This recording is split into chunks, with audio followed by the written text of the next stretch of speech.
ዛሬ በቀላሉ ማግኘት በምንችላቸው ተፈጥሯዊ ምግቦች የአይንን ብርሃን እንዴት ማደስ እንደምንችል በዝርዝር እናያለን። እስከ መጨረሻው አብራችሁን ከቆያችሁ የአይን ጤናን የሚጠብቁ ልዩ ባህላዊ ምግቦቻችንን ሚስጥር ጋራችኋለሁ።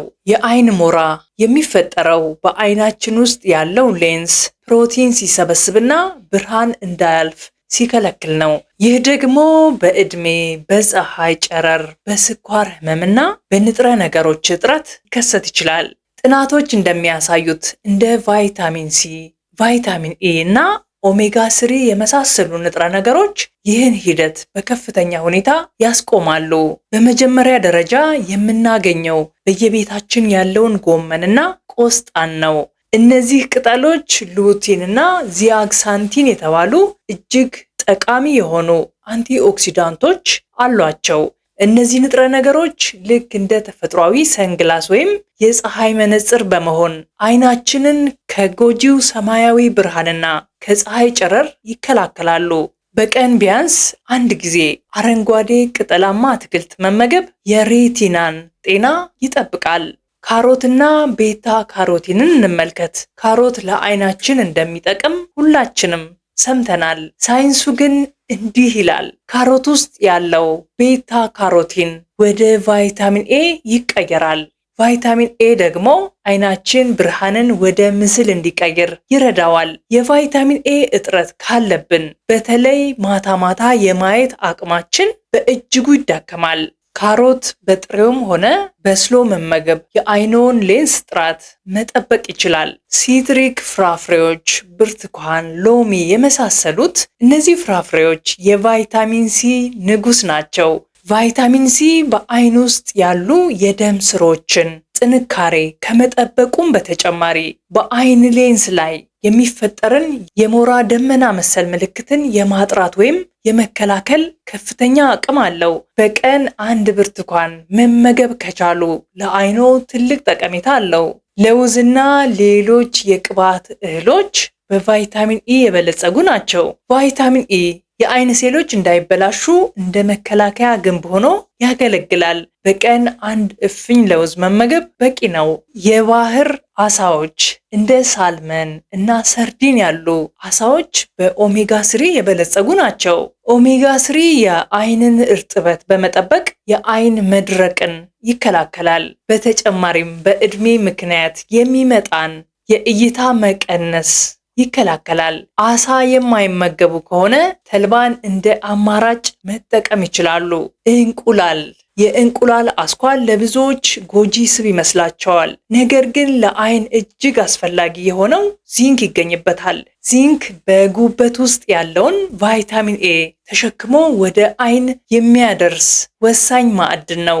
ዚንክ በሰውነታችን ውስጥ ከሌለ ቫይታሚን ኤ ወደ አይናችን ሊደርስ አይችልም። ስኳር ድንች የሚገርመው ነገር ስኳር ድንች ከካሮት የበለጠ የቤታ ካሮቲን ክምችት ይይዛል። ቤታ ካሮቲን የተባለው ንጥረ ነገር የአይን ህዋሳት በየቀኑ ራሳቸውን እንዲያድሱና ከጉዳት እንዲያገግሙ ያደርጋቸዋል። ቀይ ቃሪያ ቢያቃጥልም ለአምሮት ብቻ የምንጠቀመው አይደለም፣ የአይን መድኃኒትም ነው። ለአንድ ሰው በቀን የሚያስፈልገውን ሙሉ የቫይታሚን ሲ ፍላጎት በአንድ ቀይ ቃሪያ ውስጥ ማግኘት ይችላል። ይህ ደግሞ የሞራ እድገትን የማስቆም አቅሙ ወደር የለውም። ሌላው ቤሪ የሚባሉ ፍራፍሬዎች እንደ እንጆሪ፣ ብሉበሪ የሚባሉትን መመገብ ነው። እነዚህ ፍራፍሬዎች የአይንን የደም ዝውውር ያቀላጥፋሉ።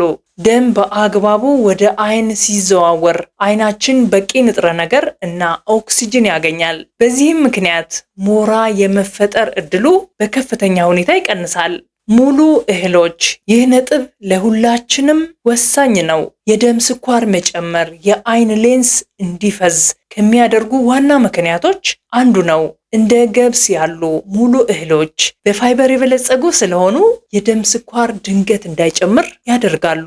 ስኳር ሲረጋጋ ወይንም በመጠኑ ሲሆን የአይን ብርሃን ይጠበቃል። ነጭ ዱቄትንና ነጭ ሩዝን በገብስ በመተካት አይናችንን መታደግ እንችላለን። አሁን ደግሞ ወደ ቤታችን እንመለስ። ብዙዎቻችን ሳናውቀው በአያቶቻችን የምግብ አዘገጃጀት ውስጥ የአይን ጤናን የሚጠብቁ ሚስጥሮች ተረስተዋል። አንደኛው ንጥረ ነገር ቅቤና ቅመሞቹ ናቸው። ቅቤ ስናነጥር የምንጠቀመው ኮሰረት ዝም ብሎ ለሽታ ብቻ የሚጨመር አይደለም። ይህ ቅመም በሳይንሱ አንቲ ኦክሲዳንት፣ አንቲ ኢንፍላማቶሪ የሚባል ባህሪያት አለው። እነዚህ ንጥረ ነገሮች በአይን ውስጥ የሚፈጠሩ መርዛማ ነገሮችን ወይንም ፍሪ ራዲካልስ ተብሎ የሚጠሩትን በማጽዳት ሌንስ እንዳይፈዝና የሞራ እድገት እንዲዘገይ ትልቅ እገዛ ያደርጋሉ። ስለዚህ በአያቶቻችን መንገድ ያነጠርነውን ንጥር ቅቤ በልክ መጠቀም ለጤናችን ተጨማሪ ጥቅም አለው። ሁለተኛውና ዋነኛው ደግሞ አብሽ ነው። ስለ አብሽ ስናወራ ብዙዎቻችን ለሆድ ጤና፣ ለውበት ብቻ ይመስለናል። ነገር ግን አብሽ በዓለማችን ላይ የደም ስኳርን በማስተካከል ረገድ ወደር የሌለው ተፈጥሯዊ መድኃኒት ነው። ቅድም እንደገለጽኩት የአይን ሞራ ወይንም ካታራክት እንዲፋጠን ከሚያደርጉ ዋና ምክንያቶች አንዱ በደም ውስጥ ያለው ስኳር መብዛት ነው። አብሽ በደማችን ውስጥ ያለውን ስኳር ዝቅ በማድረግ በአይናችን ሌንስ ላይ የሚፈጠረውን ጫና ይቀንሳል። ይህ ማለት አብሽ በጠጣን ወይም በምግብ መልክ በተጠቀምን ቁጥር አይናችንን በስኳር በሽታ ለሚመጣ የአይን ችግር ወይንም ዲያቤቲክ ሬቲኖፓቲ እና ከሞራ እየተከላከልን ነው ማለት ነው። እስካሁን ያየነው የምንመገባቸው ምግቦች ከውስጥ ሆነው አይናችንን እንዴት እንደሚጠብቁ ነው። አሁን ደግሞ ከውጭ ልናደርጋቸው የሚገቡ 3 ወሳኝ ጥንቃቄዎችን እንመልከት። አንደኛው የፀሐይ መነጽር መጠቀም። ብዙዎቻችን የፀሐይ መነጽር የምናደርገው ለጌጥ ወይንም ለፋሽን ይመስለናል። ነገር ግን ትልቁ ጥቅሙ አይናችንን ከጎጂው የፀሐይ ጨረር ለመከላከል ነው። የፀሐይ ብርሃን በቀጥታ አይናችን ውስጥ ሲገባ የሌንሱን ፕሮቲን ያቃጥለዋል። የግድ ውድ መነጽር መሆን የለበትም። ዋናው ነጥብ የአልትራ ቫዮሌት ጨረርን የሚከላከል መሆኑን ማረጋገጥ ነው። ሁለተኛው ሲጋራ ማጨስ። ሲጋራ ማጨስ ለሳምባ ብቻ ሳይሆን ለአይን ጤናም ጠላት ነው። ሲጋራ ውስጥ ያሉ መርዛማ ኬሚካሎች ወደ ደም ውስጥ በመግባት በአይን ሌንስ ውስጥ ኦክሲዴቲቭ ስትረስ ይፈጥራሉ።